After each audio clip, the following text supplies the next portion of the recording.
The discussion was interrupted by the approach of an exhausted Marishe. My lord spirit! What is it? Another attack? Marishe shook his head, confusion in his eyes. No, something different, my lord. We don't know what to make of it. We're being invaded. By whom? We think she's a princess. Raoden crouched on the rooftop, Galladon at his side. The building had been transformed into an observation area to watch the gates for newcomers. From its vantage, he could get a very good look at what was happening in the courtyard. A crowd had gathered atop the Elantris city wall. The gate stood open. That fact was amazing enough. Normally, after newcomers were cast in, the gate was immediately pulled shut, as if the guards were frightened to let it rest open for even a moment. However, in front of the open gate sat a sight even more dumbfounding. A large horse-drawn cart rested in the middle of the courtyard. A cluster of well-dressed men huddled at its side. Only one person looked unafraid of what she saw before her, a tall woman with long blonde hair. She wore a smooth, full-bodied brown dress with a black scarf tied around her right arm. And she stood with her arm raised to one of the horse's necks, patting the nervous beast. Her sharp face held a set of capable eyes, and she studied the dirty, slime-splattered courtyard with a calculating expression. I only saw her through Seon. I didn't realize she was so beautiful. You recognize her, Sul? I think I'm married to her. That could only be Serene, the daughter of King Eventeo of Teod. What is she doing here? More importantly, what is she doing here with a dozen of Aerolon's most influential nobles? The older man near the back is Duke Roisle. Some say he's the second most powerful man in the kingdom. And I assume the young Jindo is Shaod, the Baron of K.A. Plantation? I thought you were a simple farmer. Shaod's caravan route runs directly through the center of Dula del Sul. There isn't a Dula alive who doesn't know his name. Counts Ahane and Eondel are there as well. What in Domai's name is that woman planning?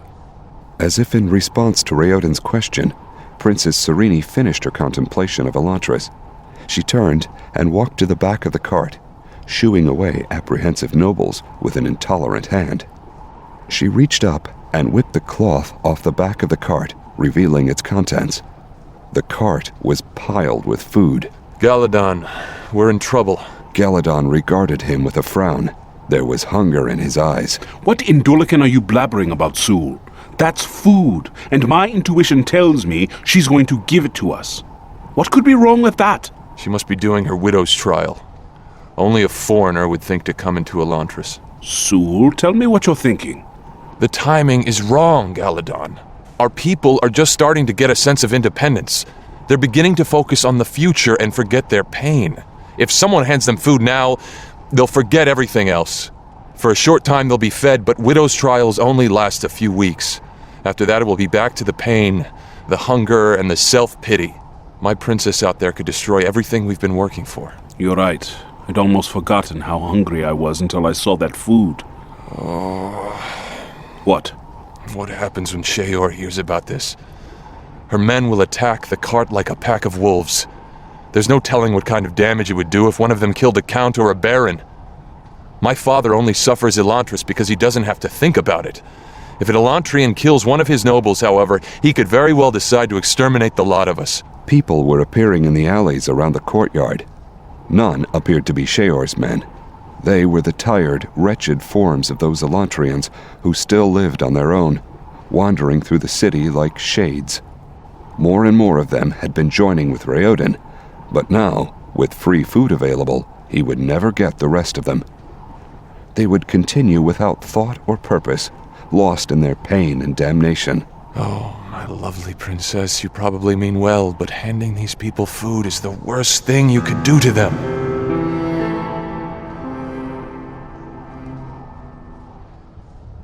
Marishe waited at the bottom of the stairs. Did you see her? We did. What does she want? I would speak with the tyrants of this city. The ones who call themselves Aenden, Karete, and Shaod. Present yourselves to me. Oh, remarkably well informed, isn't she? A little outdated, though. Marishe, send a runner for Karete. Tell her to meet us at the university. Yes, my lord. Oh, and have Saolin bring half of his soldiers and meet us there. He's going to need to keep an eye on Shaor's men. I could go fetch them myself if my lord wishes. No. You have to practice being Aendon.